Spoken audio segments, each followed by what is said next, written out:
দেখতে পাচ্ছেন ঘটনাটা, এটা হচ্ছে আমাদের ইন্ডিয়া, যে ঘটনাটা করেছে আমেরিকা, ইয়ানি ডোনাল্ড ট্রাম্প। আর ডোনাল্ড ট্রাম্প একদম সোজা কথায় বলেছে এই হামলাটা আমি করেছি, যেই জায়গায় আমাদের সেনাবাহিনীর 3 জন নেভি ফোর্স মারা যায়, বাকি 17 জন নিহত। আর এই ঘটনাটা দেখেও নরেন্দ্র মোদীর টুইটারে হোক, যে সে হোক, একটা কিছুই টুইট নেই ট্রাম্পের বিরুদ্ধে।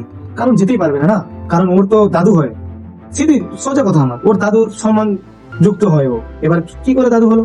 যেহেতু India is motherland, Israel is fatherland, তাহলে ইন্ডিয়ার বাবা হচ্ছে নাকি বলে ইসরায়েল। নিজে বলেছেন। যদি কথাটা খারাপ লাগে তো আপনি একবার দেখে নেবেন নরেন্দ্র মোদীর মুখে, ঠিক আছে? আর গ্র্যান্ড ফাদার তাহলে কি হলো? নিশ্চয়ই ডোনাল্ড ট্রাম্প। এই জন্যই তো এতবার বেড়েছে। আর তার ওনাকে আবার আপনারা 56 ইঞ্চি বলেন।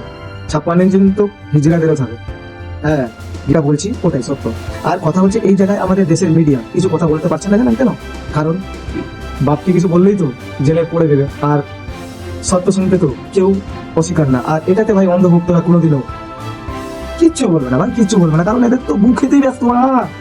এরা গুমুট খেতেই ব্যস্ত সারা জীবন, তো সারা জীবন তো গুমুট খেতেই ব্যস্ত। আর 2-4টা সত্য কথা বললে এদের আবার কি গায়ে লাগবে?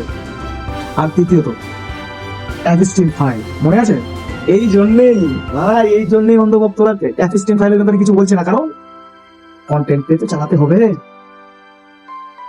আরে নিউজ চ্যানেল গুলো ভাই এত দোগলা হয়ে গেছে দিন দিন। হ্যাঁ, Would like to take notes while I take